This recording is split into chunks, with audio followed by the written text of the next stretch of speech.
Hello, ladies and gentlemen. It's Professor Hamamoto, and the date is December 29, year 2024, and the time 4 p.m. Pacific Daylight Time. Welcome, one and all. If you can hear me in the live stream, please let me know. Okay, I guess that means yes. So I will proceed. I have a very interesting talk that I've been working diligently all week long to prepare for you. Thank you, Stargirl Music. And the title, as you see, is very provocative. It's Hollywood for Ugly People. And that's the phrase I usually apply to academia. And this institution we're going to be dealing with today is a offshoot or an extension or maybe even a replacement of the conventional university. And I'm speaking of the Santa Fe Institute, right? And you might have heard about the Santa Fe Institute in conjunction with the Epstein case, right? Maxwell, Epstein. And you've heard about the Zorro Ranch, most likely, if you've been reading Kirby Summers of the past few years. She's been covering it methodically. And that ranch, by the way, Zorro, is also located in New Mexico. And I'm assuming that most of you know that the state of New Mexico is really the laboratory for what came to be known as the Manhattan Project. So I mentioned all these different names and these connections up front and these place names because over the past week, it's all coming together for me.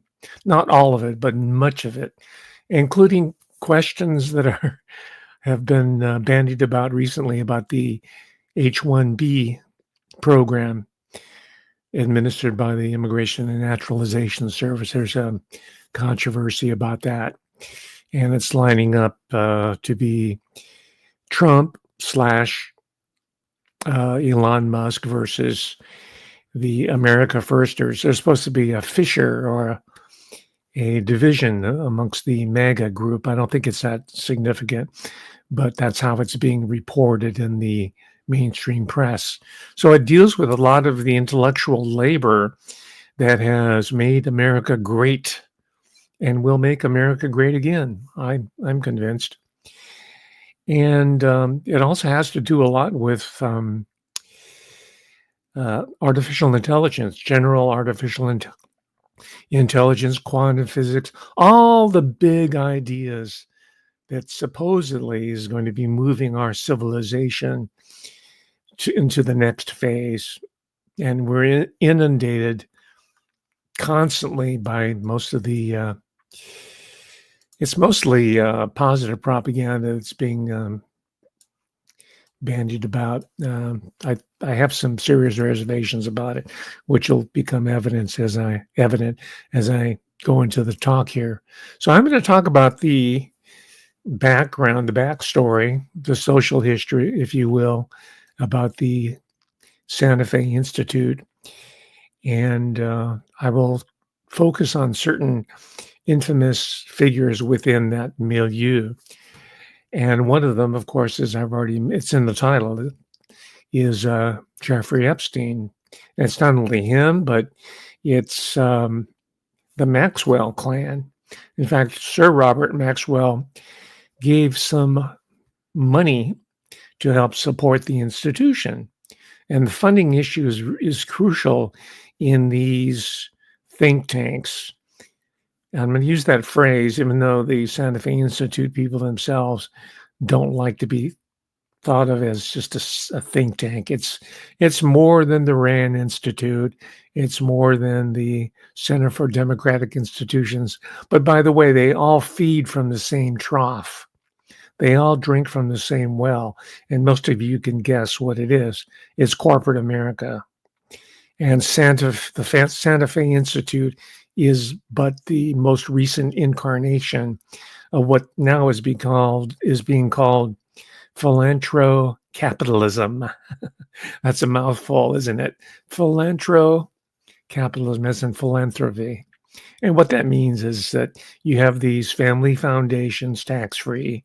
It's a tax avoidance scheme, really.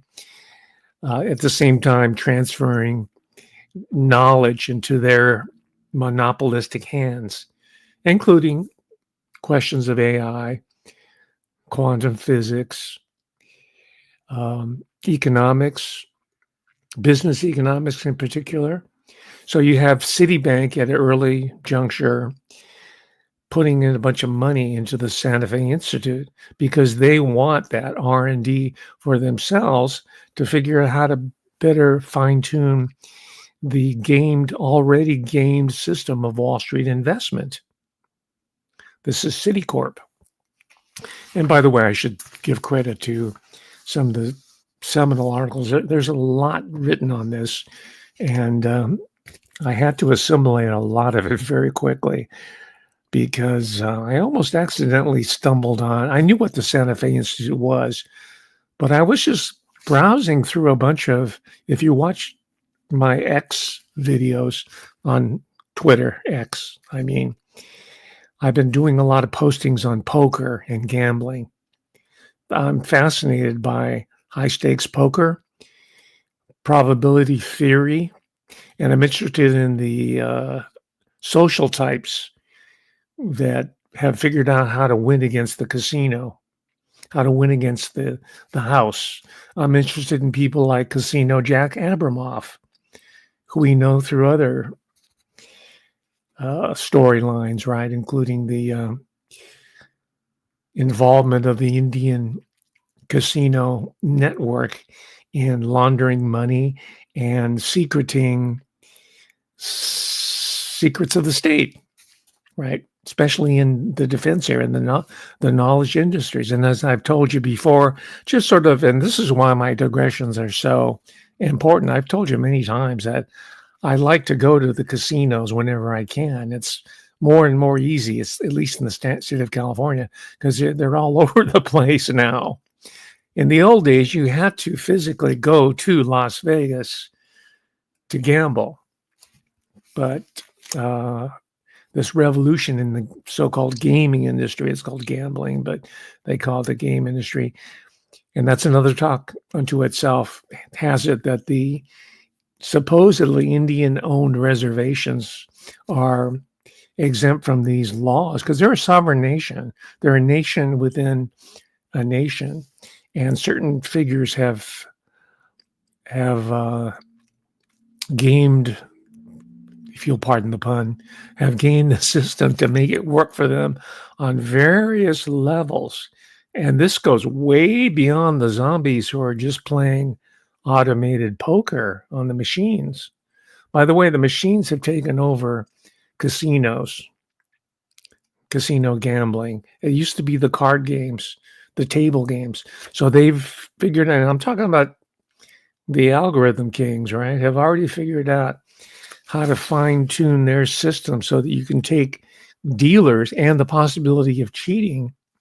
You can reduce that card counting, and they're called advantage players. I'm interested in that, as you might know. And by the way, we're going to talk about roulette, so hang on. And that's how I got into this story. I was looking at these different videos, especially yellow people, right? If I want to see a bunch of yellow people in one place, I go to a place run by red people. Well, it's not run by them.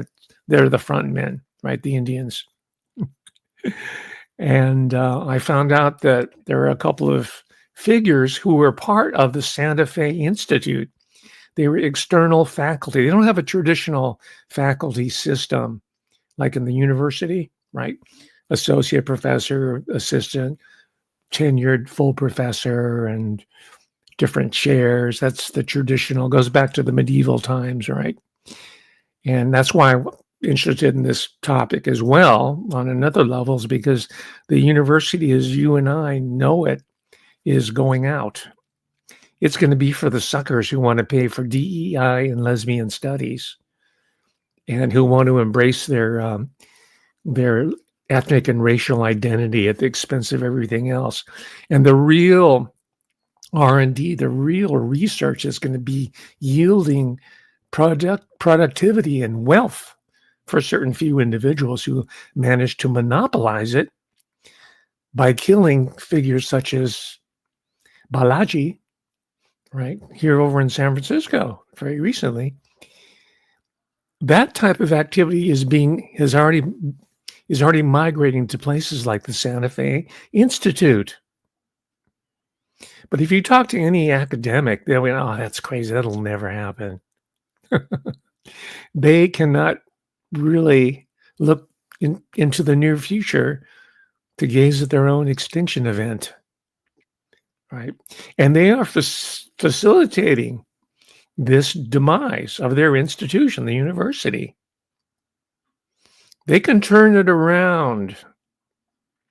If they had listened to Professor Hamamoto back as late as 2017, they wouldn't have their ass in a sling it's in today.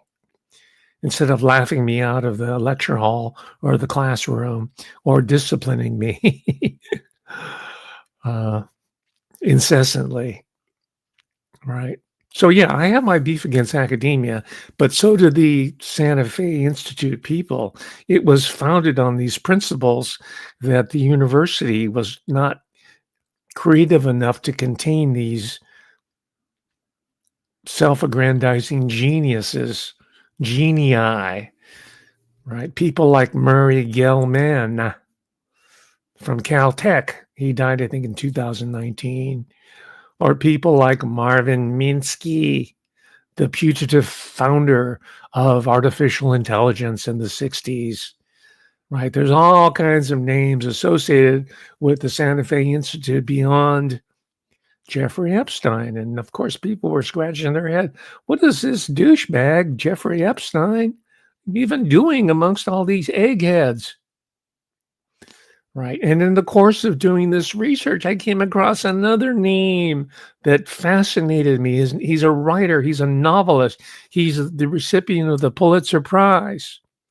He's also a MacArthur Genius Fellowship recipient. I think he got about $1 million to do whatever he wanted with, so that he could think of deep thoughts and spend his time creating fiction. And I have an insight about Cormac McCarthy that, let me say his name properly, Cormac McCarthy. By the way, that's not even his real name. That's rarely talked about in all the articles that I've been reading about him. That's a fake name. That's a red flag. But I'll tell you why it raises suspicions with me. I gave a talk a long time ago on Thomas Pynchon. He's the anonymous man, right? He's revered alongside people like Don DeLillo. These are all postmodern fiction writers. They're kind of put in that bag. I'm sure they would dispute whether they belong in that category. And I claim that Thomas Pynchon was an AI creation. He, after all, comes out of the Office of Naval Research.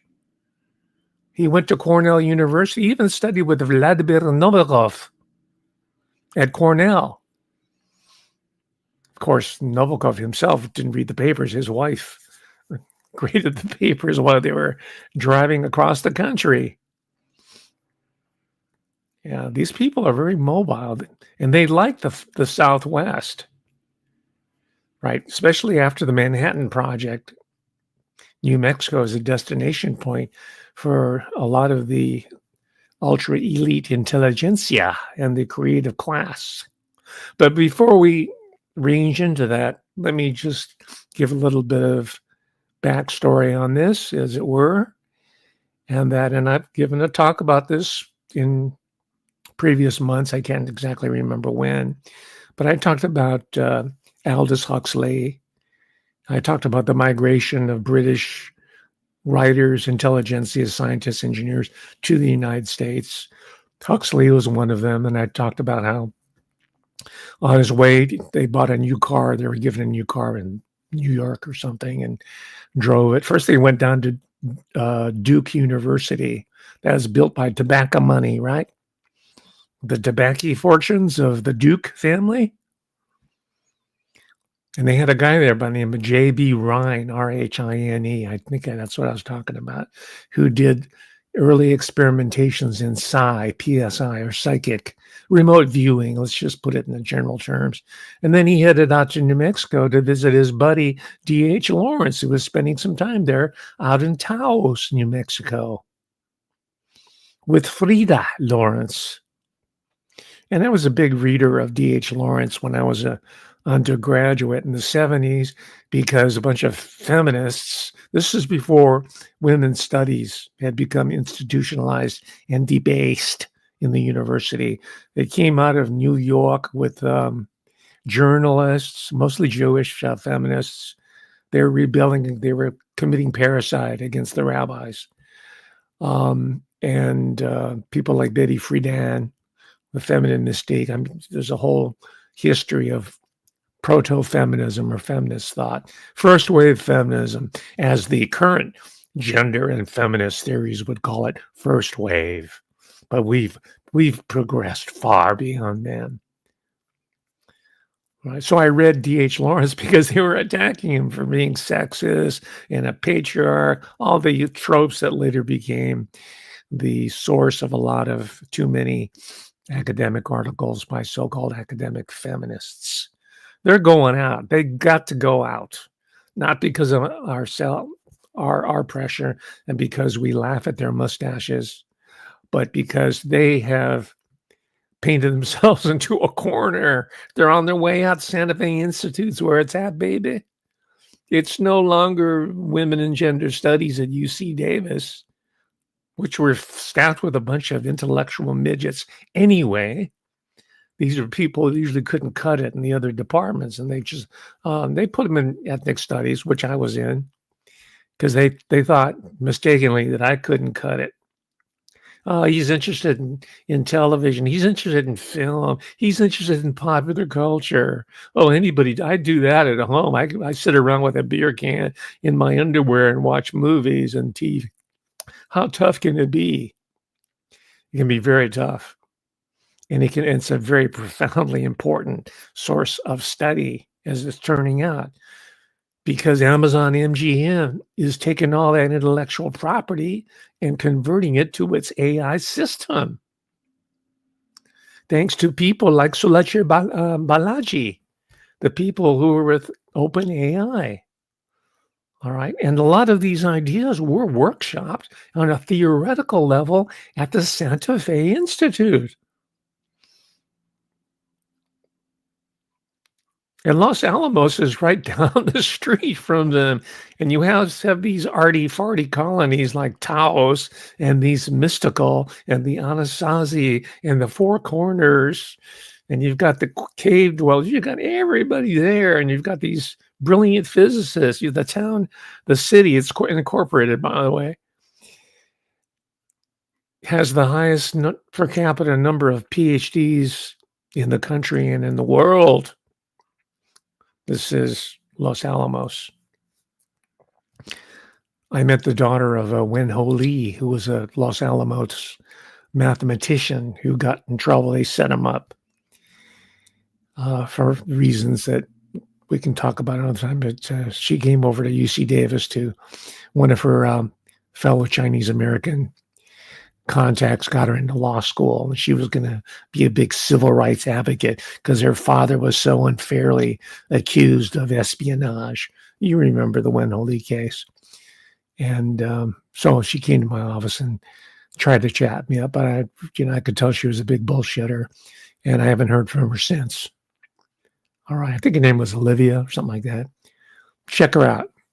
Olivia, I can't remember the name. But anyway, it's very weird how I come across these people.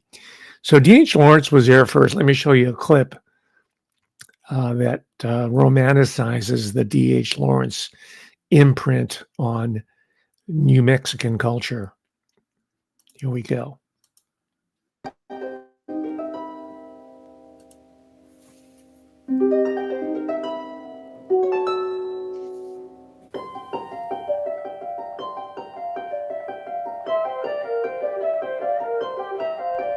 Imagine a place set in the mystical landscape of northern New Mexico, where writers, artists, and musicians could come together, share ideas, and exchange their creative processes with each other in a wider community.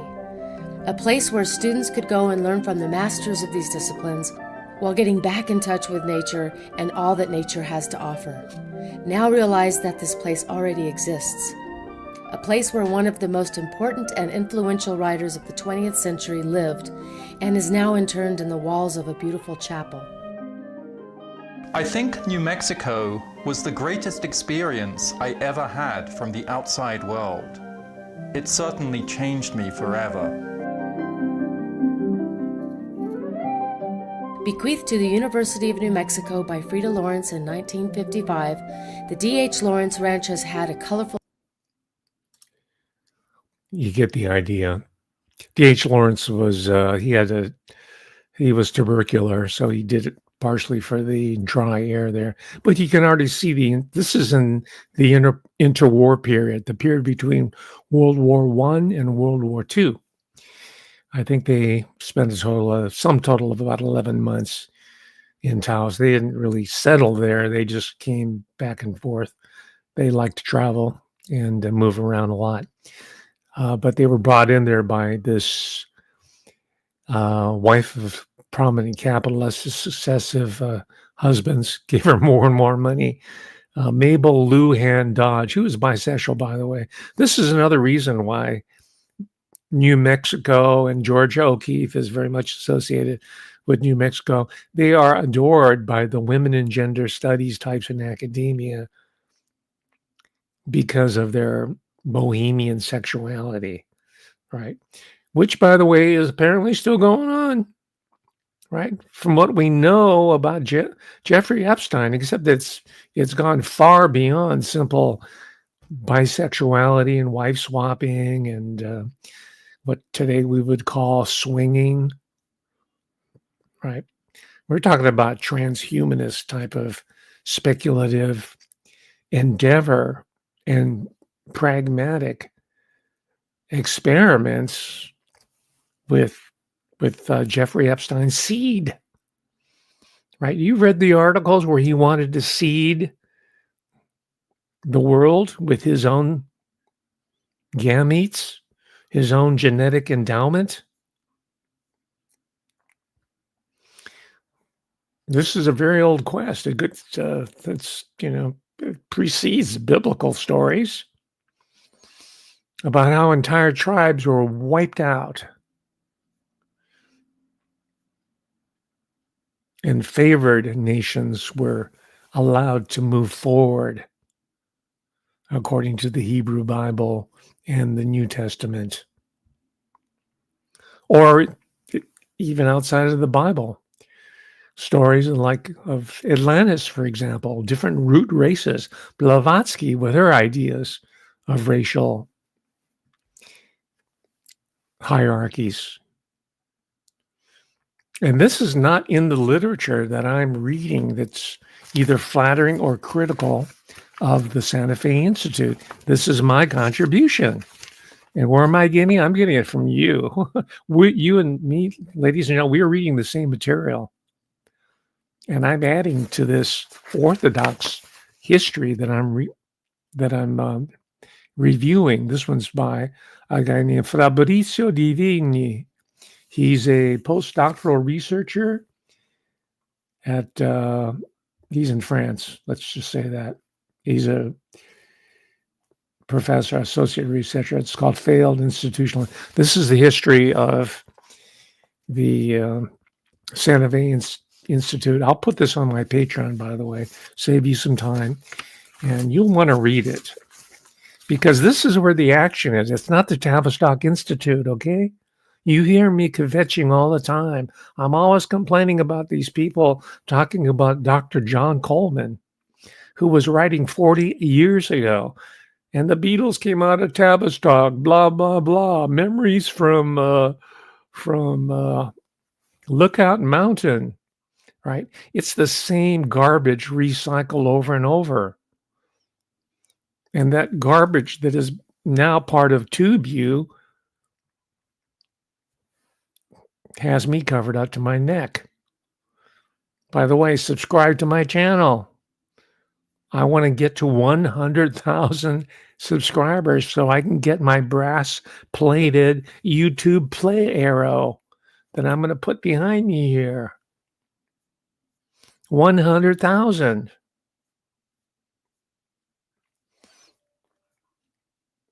But no, you want to watch Danny Jones. Who the hell is Danny Jones? I mean, he manages to snag some incredible guests. But where the hell did he come from? This is not just a rhetorical question, right? I'm going to answer my own question by talking about how institutions like Santa Fe come about. Corporate sponsorship, mommy and daddy can help if they're trust fund babies. A lot of YouTubers now are trust fund babies. They used to go to publishing.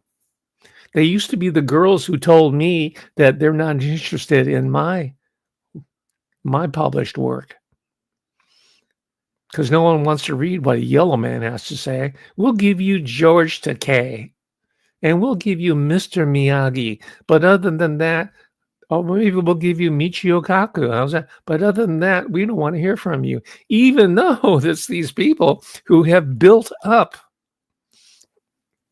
Silicon Valley. And I had people at it in my comment section will scoff at that. I said, Silicon Valley is an Asian creation. I'm talking about the sweat of the brow type work, right? Not Larry Ellison. He's the money man. He's the guy that has friends on Wall Street that can bring in the cash infusion. But I'm talking about the coolies who actually do the coding and the work. Isn't that what the discussion's about more recently on H-1B? And I'll have more to say that, on that topic at another time. Let's go back to Los Alamos, Taos, Los Alamos, Santa Fe, and I've been to all those places. Most notably, in the run-up to the 50th year anniversary of Hiroshima and Nagasaki, I went up to the Jornada de Muerte, the journey of death, to the Trinity site on the anniversary of the explosion. And there were thousands of people there. It was hard to get in. I thought I was going to be the only one. It's just one narrow road. It's a big traffic jam to get into a really remote area. And there's a little tiny monument there. And right after that, I flew to Hiroshima and went to their 50th commemorative anniversary. And I got an article, front page article, published in the Los Angeles Village View, independent newspaper. This is before internet was really big. So they had these community newspapers that you would find outside of cafes and restaurants and independent boutiques and bookstores. And those got all bought out, by the way. They've been put out of business. And then I took the train down to Nagasaki to see how they celebrated it. Right. So this is a topic that's near and dear to me. And my people, one half of my family is from Hiroshima. All right. And this is not just a roots exploration for me. No. Right. This is an exploration of trying to understand the roots of evil in human beings and how these incredibly intelligent PhD types can commit to creating these weapons of extinction, including Robert Oppenheimer and all these other characters.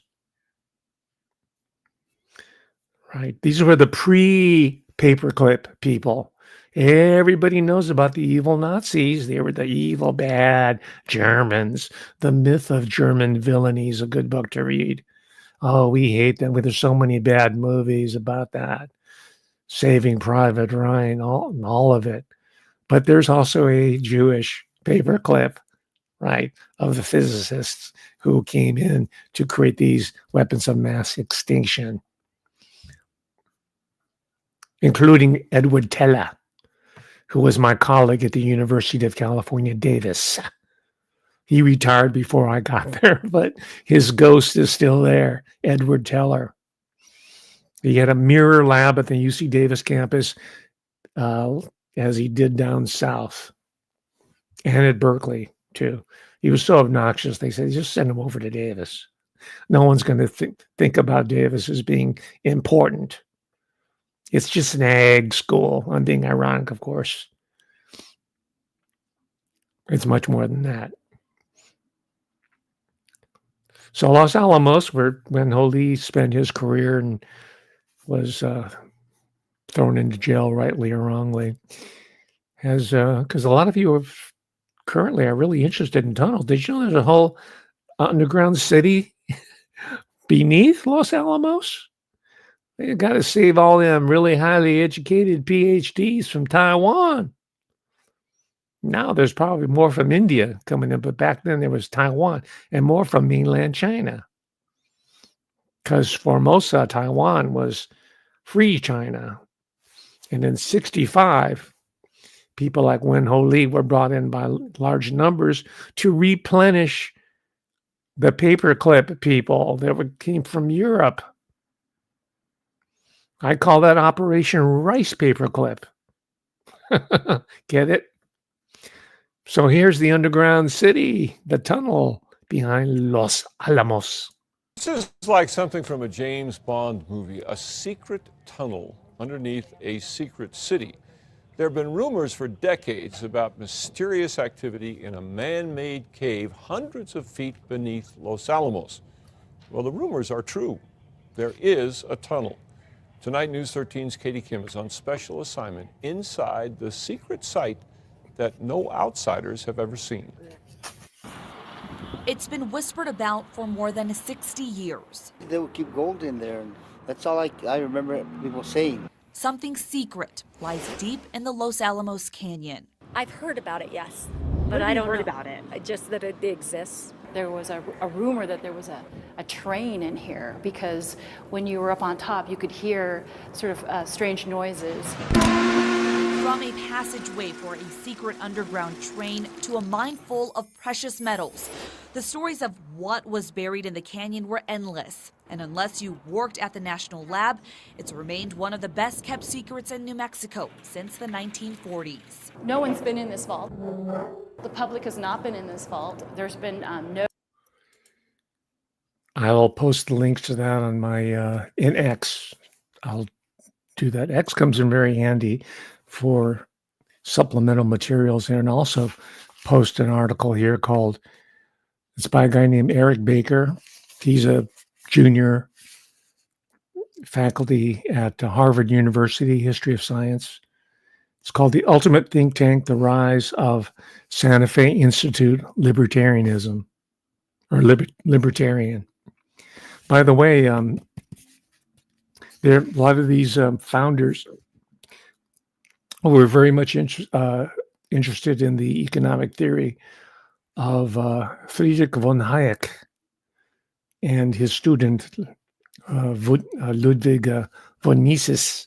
There's the von Mises Institute. And if you're a conservative person, politically and economically, right, economic theory, you're going to read about a lot of Hayek and von Mises. The Mises, and they're very, very strong libertarian political economic theory. And that's where these guys. So this is where libertarianism converges with technofascism. Oh, I forgot to explain why I showed the clip about the tunnels. We know about the Montauk Project. We know about the Montauk Boys. We also know that there are hundreds of thousands of children who've just recently been not accounted for through the U.S.-Mexican border. Could it be? Well, I'll leave you to speculate. All right. So that's your Los Alamos.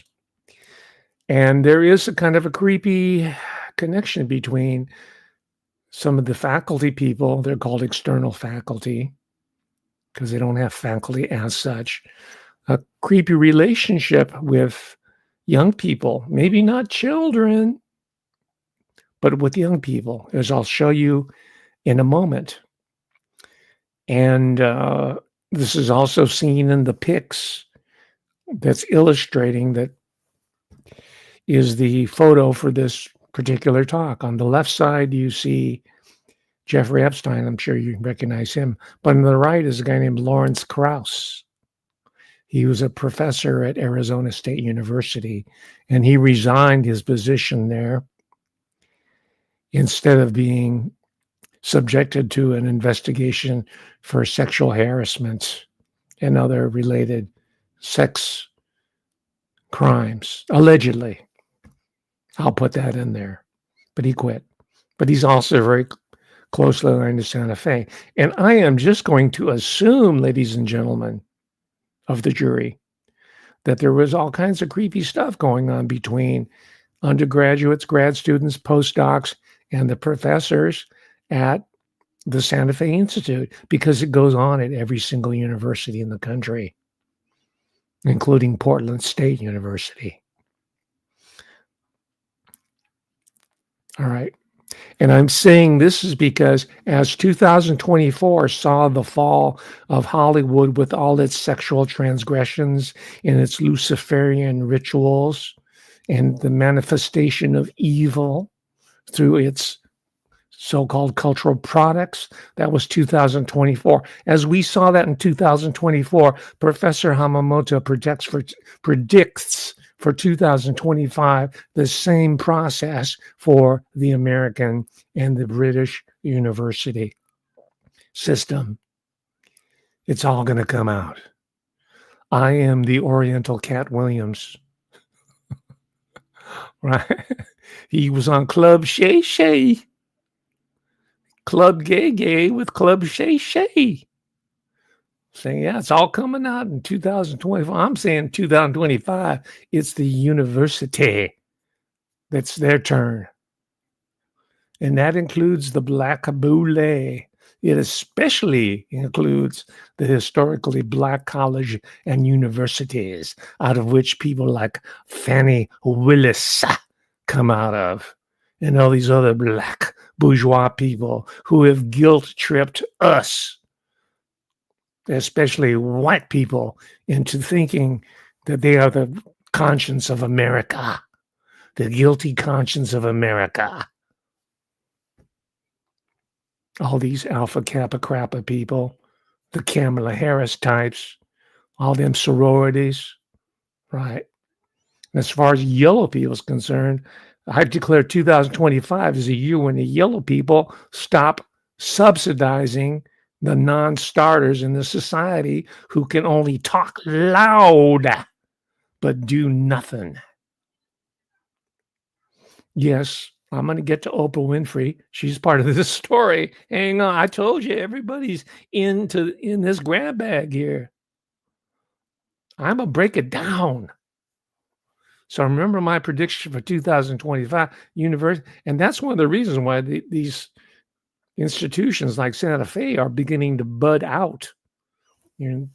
Right? They're moving the resources out of the taxpayer-funded, DoD-funded research institutions that do nothing but demonstrate on behalf of transgender people and support illegal immigrants, mainly from Mexico and Guatemala, with multi-million-dollar facilities devoted exclusively for new Americans. That they have one at UC Davis. They're all over the country, ladies and gentlemen. We're going to take those institutions back, and we're going to start putting junior high and high school kids from local communities, bring them in and teach them how to do computer science and engineering. That's how we're going to repurpose these little ghettos of privilege that have been set up for so-called new Americans at the expense of the yellow people. And we're not going to be scapegoated either, right? Because this H-1B deal is very much has to do with Asian people. And Professor Hamamoto is not going to let that pass, because that's been part of our history since the mid-19th century, and we're seeing it resurface. And that's the importance of historical knowledge and why it's so necessary.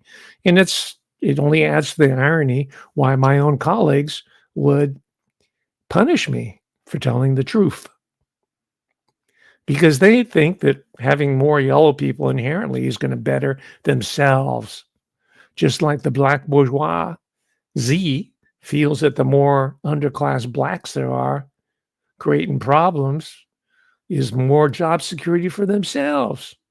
It's going to help them get over. You can have Maxine Waters ride herd on them, or whoever else is out there, right?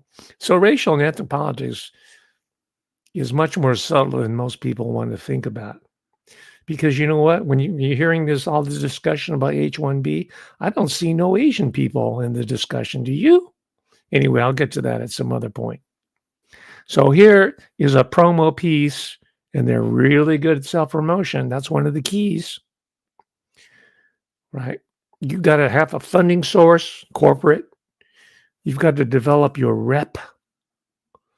You've got to be the badass ass physicist on the block, right? And you got to make sure people knows about it.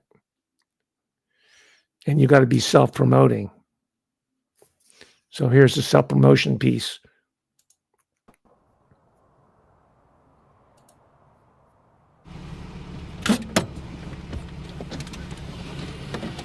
Yeah, oh yeah. No, that's a good way of putting it. No, she's very good with animals. Yeah. No, no, she likes her a lot. And she's such a cute, you can't not like that dog. I mean, it's sort of, you know.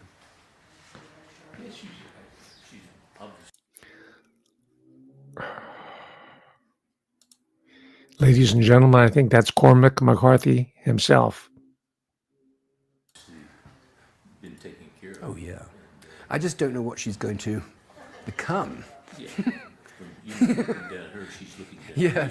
Yes, yeah. Io. It's a satellite, of course, not a planet. Judging by the rocket, it looks like it's a very similar kind of science. It looks like a science that made vastly more progress with much less. Yes, if you were to descend here, I think the topography, the geomorphology, wildlife, botany would be interesting, but somehow within the company. So those are the grounds of the Santa Fe. It's a pretty modest facility. It's on a hilltop. It's kind of like a Magic Mountain, not the amusement park, the Thomas Mann novel, The Magic Mountain, where all these brilliant Weimar Republic intellectuals gather to solve the mysteries and the puzzles of the world. And of course, what happens? Hitler comes into power not long after.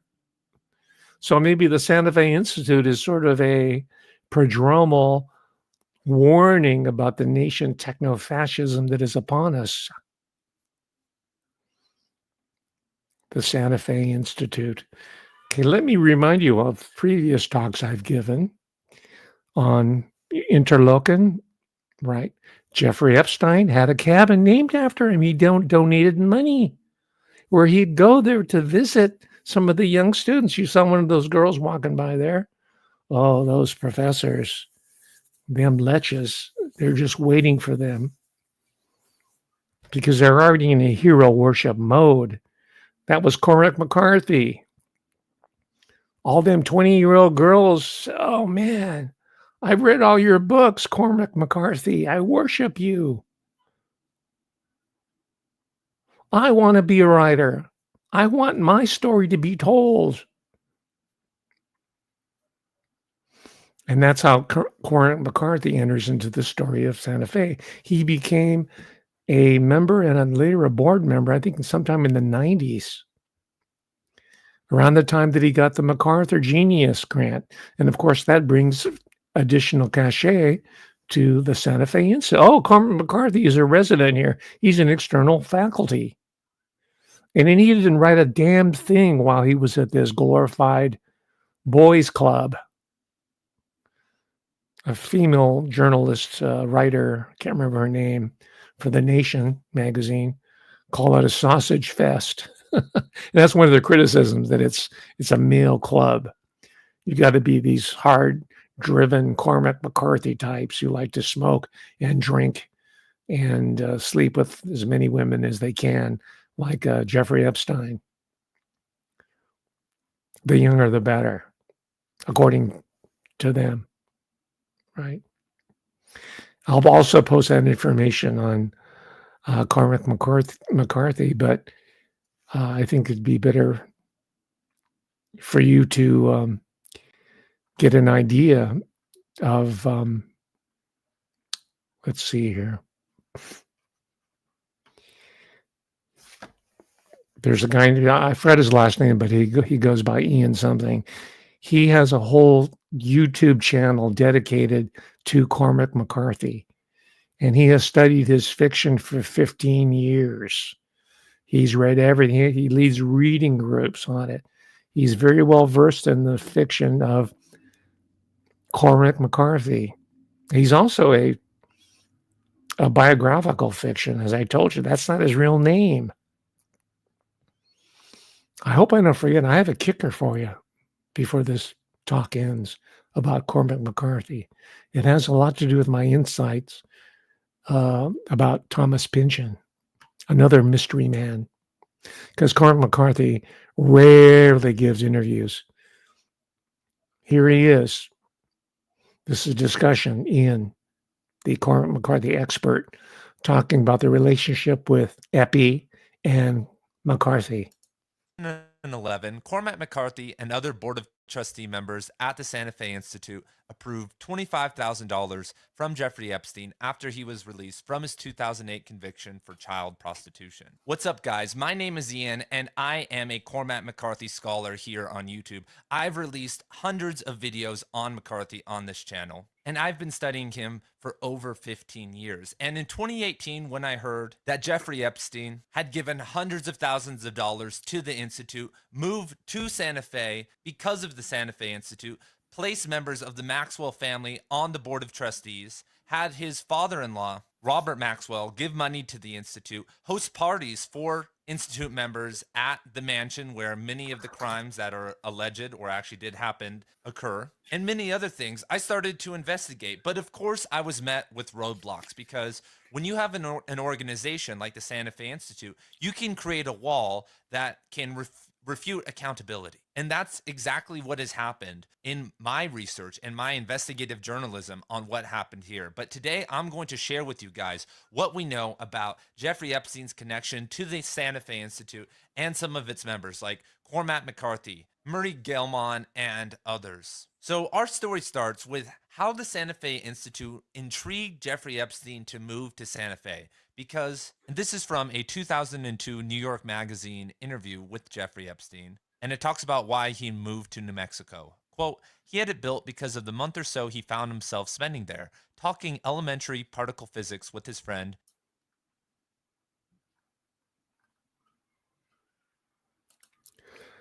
Well, I'll let you watch that interview or that talk that Ian gives in its totality. It's available on TubeView. He does mention a couple of articles which I found and read. One is the fairly recent, says the Hollywood 2025, really long feature article. It says Cormac McCarthy's secret muse breaks her silence after half a century. I loved him. This is in quotes. He was my safety. And the upshot is that Cormac McCarthy was a failed writer. He had 3 dud books that went out of print.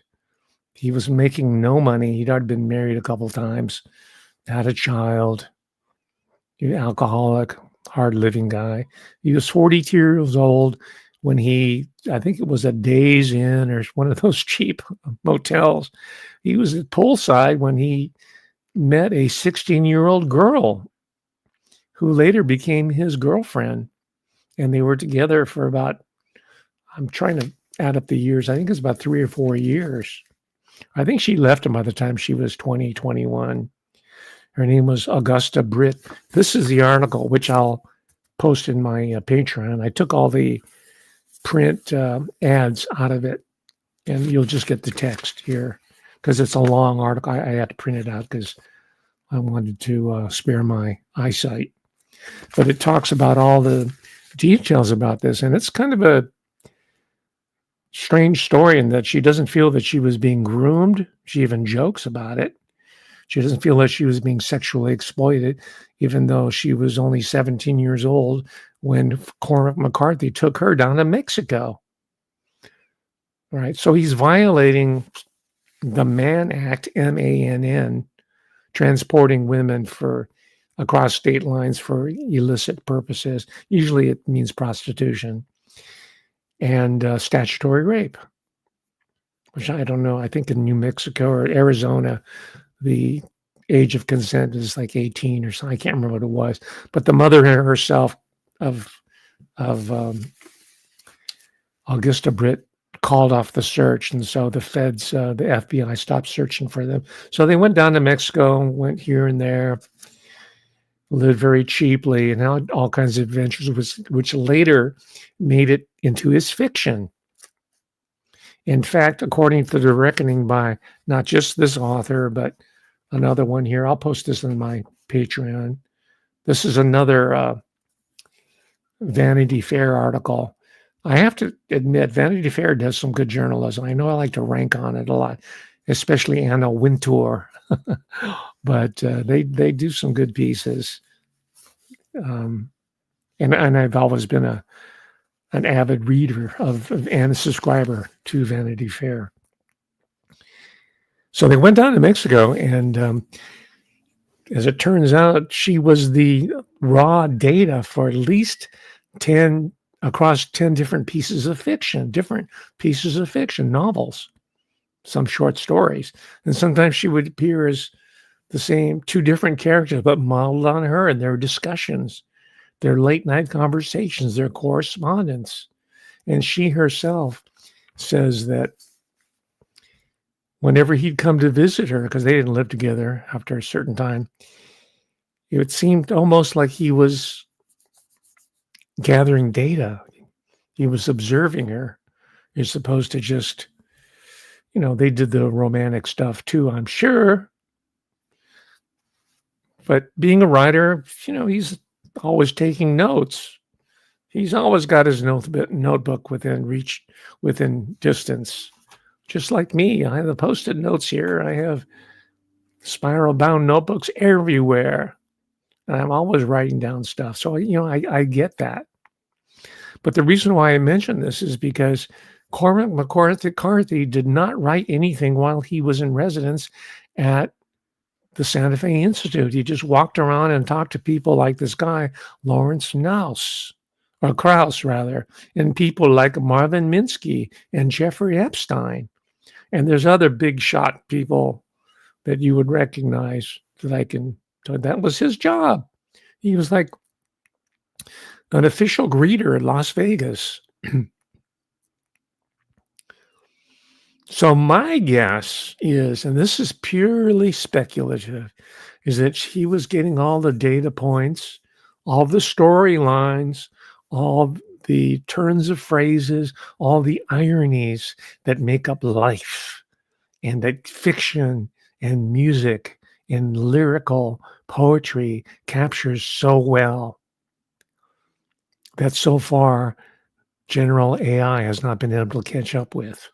And I think he took that raw data back to the Santa Fe Institute and had it processed by his colleagues there, who were these AI physicists. Right? That's my guess. That's where the Thomas Pynchon connection comes in, who comes out of the Office of Naval Research. Right? I'm putting this out to the public for the first time. And I could be off base here, but I think it's worth speculating about. Okay, I do know, however, and again, this goes back, I've been doing this going on 5 years now. I do remember giving a talk about a book called Finks. Here it is. It was still in my library. I haven't packed it away. It's Finks. This is how the CIA tricked the world's best writers. It's how the CIA funded these writers' workshops, especially the Iowa Writers' Workshop, attached to the University of Iowa.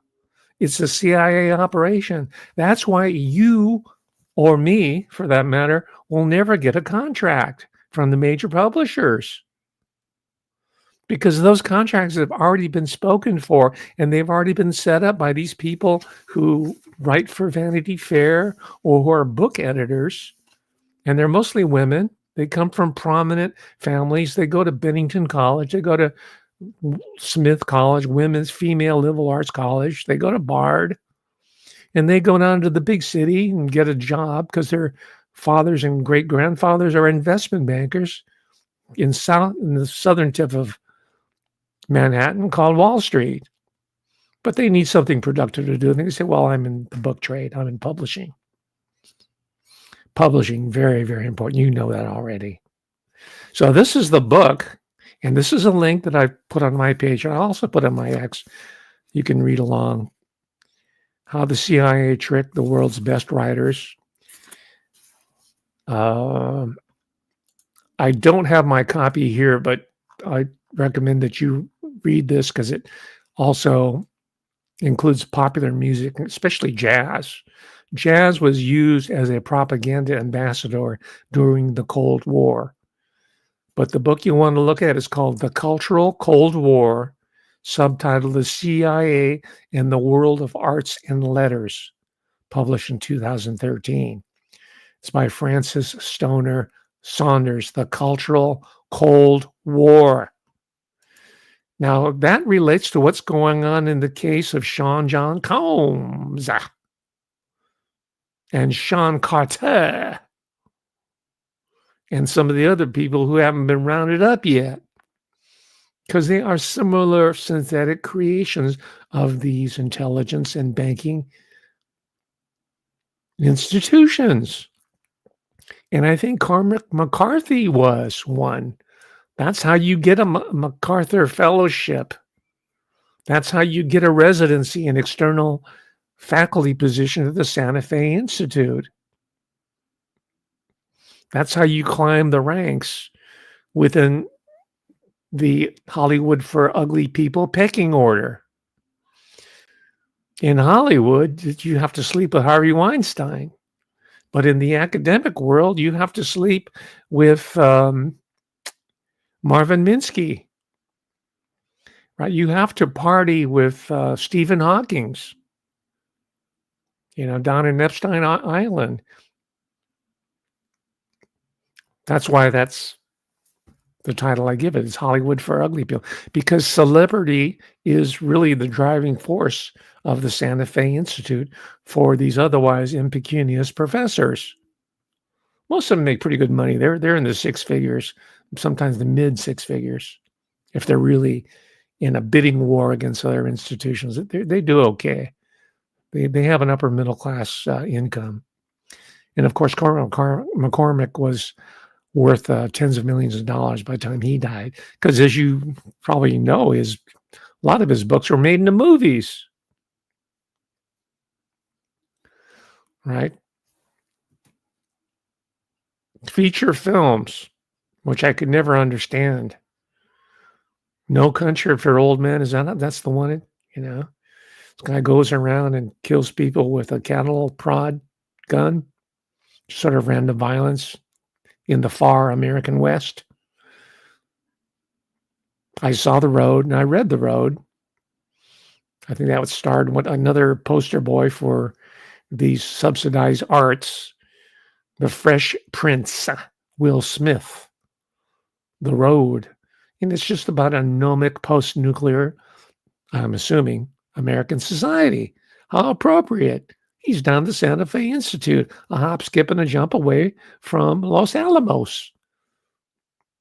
Cormac McCarthy gets to be with little girlies down to the underground tunnel beneath Santa Fe. And you don't. It's one giant blast-free chamber, and you're not in it.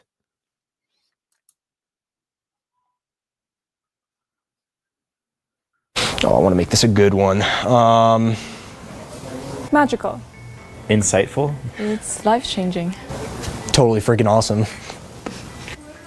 Exploratory. Otherworldly. Fantastic. Does out of this world count as a word? Transformative. Fulfilling. Wow.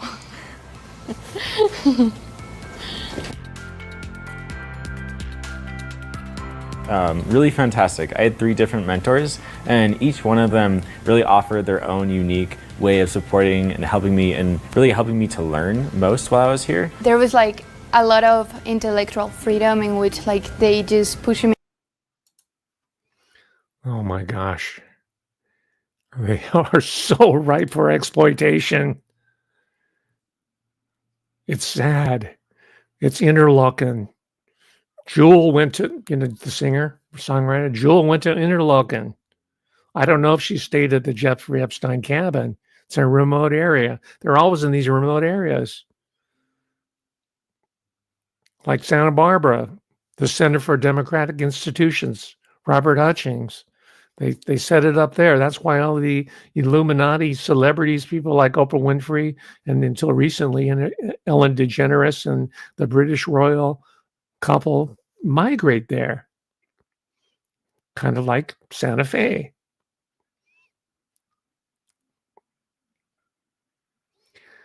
So this is also part of the lure, and it's also part of the pedagogy of the Santa Fe Institute, because not only are they kidding undergraduates, postdocs, and it's a doctoral PhD granting institution, the Santa Fe Institute, kind of like the Rand Institute.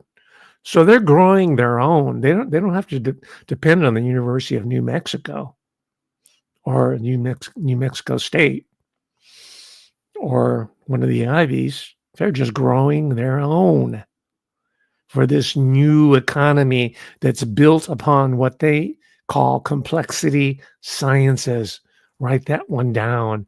Complexity sciences. That'll make a great meme coin for Haktua. Complexity sciences. They're kind of playing that down because they got a really bad review in, I think, Scientific America by a science journalist, and he was making fun of them. Says, yes, it's science-free science, fact-free science. He just ripped them apart.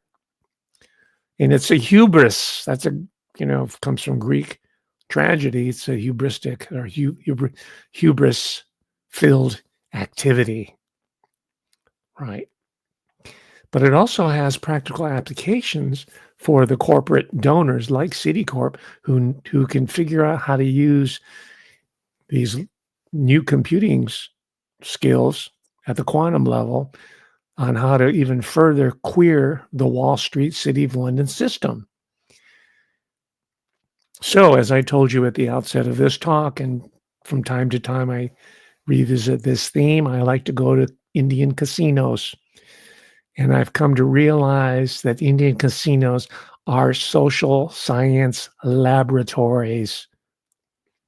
And the people who are putting the coins in there or their credit cards and pressing the buttons on the automated poker machines are providing the raw data for these probability studies. Yes, you can play roulette, but as these 2 people who became Santa Fe Institute fellows, they were able to beat the house. So Las Vegas, even though it's not making as much money now because of the vast economic depression that has fallen upon the land here, they're selling their services, their data to the usual suspects, right? I knew I was onto something by going to the casinos and just trying to figure out what's going on here. There's something deep. So here goes. Guy named Don. Let's see, let me get his name right. These are all academic types, by the way. Both of them are. His name is Don. Yeah, his name is J. Doan Farmer. It's spelled D-O-Y-N-E. J. Doan Farmer, who was at the Santa Fe Institute. And I looked up his resume and his articles and whatnot. And now, guess where he has an endowed chair. He has an endowed chair at Oxford University in this area of study of his. But he had a partner, a fellow. He grew up with him up in the Pacific Northwest, somewhere up in Portland or something, a guy named Norman Packard. I don't know if he's related to David Packard of HP, but together they were the nerds who beat Las Vegas science, Las Vegas roulette with science. Here we go. And two young men wearing white shirts walk into a Las Vegas casino. Technology is simple, and roulette is the most popular casino game. Everybody thinks it's completely random, it's an unbeatable game. However, these two nerds are using science to challenge the status quo. And everything we know about roulette is bound by the laws of physics. It's a true story like no other.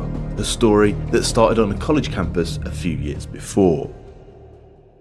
Two students are preparing to study physics at the University of California. In their spare time, like many other kids of their age, they're interested in art, music, literature and free love. It's the era of experimentation. But one of them is experimenting with something a little different. He's interested in casino games, in particular beating roulette. He's got dreams to be a world-renowned physicist one day, so at first it's not about money. His line of thinking is simple. Roulette's inputs are fixed, so the outcome can't be random. It will be a lot of work, but solving roulette will boost his chances of reaching his dream. To do it though, he'll need help, so he entrusts his closest physics friend with his plans. At first, he's apprehensive, although after several deep discussions and the possibility of making millions, he's on board. The only question is, can science really beat Las Vegas roulette? To find out, they need to study and measure the game's fixed variables inside a Vegas casino. The roulette wheel's dimensions, the ball. The answer is yes. The house can be beaten, and those two guys figured it out. They later got positions at the Santa Fe Institute, and you can bet that their research is in the hands of DARPA or the Office of Naval Research, or the British equivalent, right? By the way, part of complexity sciences, so-called, one of them is studying, is the study of viruses, transmissible diseases, right? It has so much application to what we're being hit with right now in 2024, 2025. That's why this type of information and analysis, the synthesis that I bring to you is so vitally important, and why the pop-up pundits and the repeaters and the people who are glutting tube you otherwise are being put there for that very purpose. Here's another short excerpt of a piece that was done on these Packard and Farmer.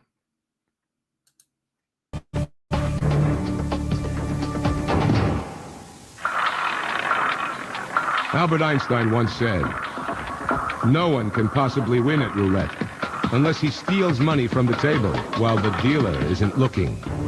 10. Yes! So, if you're a young physics student in a casino with your best friend, absolute gambling rookies, how do you beat the house?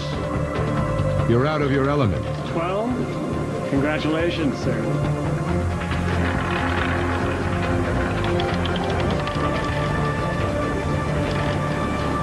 Are you okay? Well, it's obviously a reenactment, but the two principals do show up from time to time to comment on their caper. Now we're out of time really, but I promised you that I would bring in Oprah Winfrey to the discussion. We already went through Jeffrey Epstein. And by now we know that Oprah Winfrey's function is to romanticize these people or bring certain figures to the fore. For example, in this particular book, it's called A Delicate Aggression, Savagery, and Survival at the Iowa Writers' Workshop, right here. I already told you about Finks. I already told you about Francis Stoner, Saunders, and the Cultural Cold War. But this is a recent book, 2019, I think it is. I haven't read it all, but there's a whole section here about the Oprah Winfrey effect. Let me read from a little bit. It says, the impact on sales of an endorsement from Winfrey is enormous. After receiving her blessing, A New Earth by Eckhart Tolle sold 3,375,000 copies. James Fry's A Million Little Pieces, later proven to be a fraud, by the way, sold 2,700,000. Elie Wiesel's Night sold 2 million copies. And Cormac McCarthy's The Road sold 1.4 million copies. All right. So this is how your MFA, your Master of Fine Arts people, gets at the top. You got to get your stamp by Oprah Winfrey. And she herself is being told on who's the one that gets the thumbs up. And they're allowed to go forward. All right. So are you beginning to understand all the different institutional forces that come to play when it comes to the creation of our supposed popular culture? And that we're not in charge of it. It's a misnomer. It's not popular culture. Most of the music is written by Spotify, by a handful of Swedes. Right? Max Martin is his name, his anglicized name. Spotify is a Swedish company.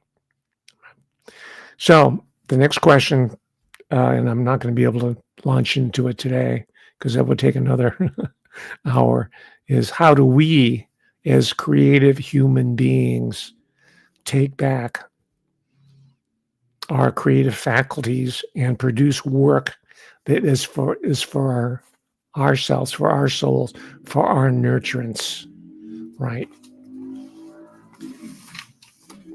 Right. Here's another book you might want to check out. It's called This Is It. It's called What the Music You Love Says About You. All right, it sounds pretty innocuous.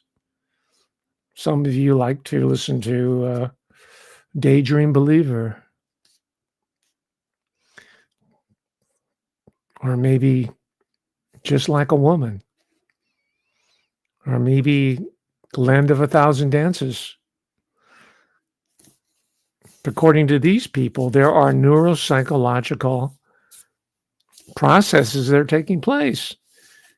And I found it astounding that the author here, her name is Susan Rogers, PhD, she teaches at Berklee College of Music in Boston.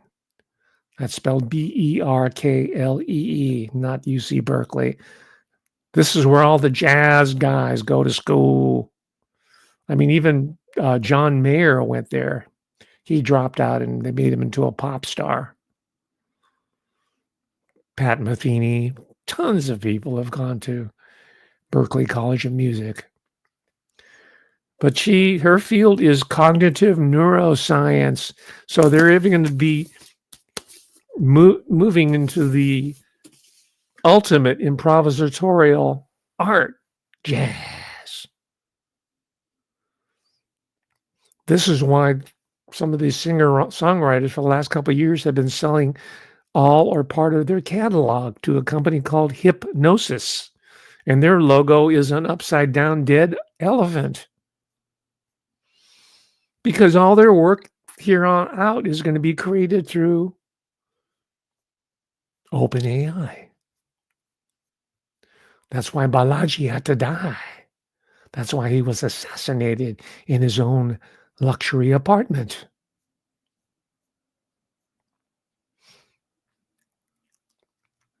So you see how this all kind of brings together the controversies. issues and crises that are manufactured and arrayed against us. And we're about to see a new one drop on us. We're already being signaled that it's getting ready to. We're supposed to be getting ready to panic. Will we panic? Will we be chumped like we were back in 2020? Will we be fooled again? Contrary to what Pete Townsend said, won't be fooled again. This remains to be seen, right? And all the people who are talking big and celebrating the election of their man, President MAGA, and his vice president, Elon Musk. He's got some surprises up his sleeve for us as well, I'm sure. We might be in for a rude awakening. So let's get smart. Share this video with other people. Have them think about what's coming down the pike rather than reacting to it. Have a clear head now and understand what's coming for you. And then when it does happen, you and me will be much better prepared to handle the crisis, which will be engineered and manufactured. It's a test. It's a test by God. It's not just no AI test. This is a test from God on whether we are really worth the appellation human being and our creative faculties and our intellectual ability and our endless fascination with mystery, whether it's going to move into the future or not. That's for us to, at least to a large degree, decide. All right. With that, thank you very much for listening to me. I appreciate it. This is the last cast of 2024. We're going to launch into some really interesting work in 2025, just as a quick preview. One of them is going to be dealing with personal stories, because the world and the understanding thereof comes to us in the form of a story. So we're going to start telling our own stories. They call it narrative. Let's just call it what it is, stories. So I know a classmate of mine, he's been on the show a few times, Howard Wilson, collaborated with his brothers, and they came out with an anthology called The Brotherhood Stories by the Wilson Brothers. He sent me Howard sent me an inscribed copy. I don't know if you can see it. So I invited him with his brothers to join me, and I'm going to keep as much of a low profile as possible, to join us together in a group call. Right. And we're going to talk about the old days growing up as baby boomers in Anaheim, California. So anyway, I'll list this also. So if you want to start reading ahead, you can do so. So these are some of my solutions. It's modest, yes, but this is what we need to do. We should not just be sitting back and allowing Quentin Tarantino to make us flinch, or to listen to the stories, the rewarmed, recycled stories of the AI system called Cormac McCarthy, to provide us with aesthetic pleasure. That's how advanced it's gotten. His novels, his fiction, I've read it's really good. He's got some turns of phrase. It's telling me that the AI systems, the expert systems, have been trained very, very well by the people out at the Santa Fe Institute to trick even literary critics, let alone the average recreational reader. That's my time, ladies and gentlemen. Thanks again. for your indulgence. I'll be back with you next Sunday, God willing. Peace.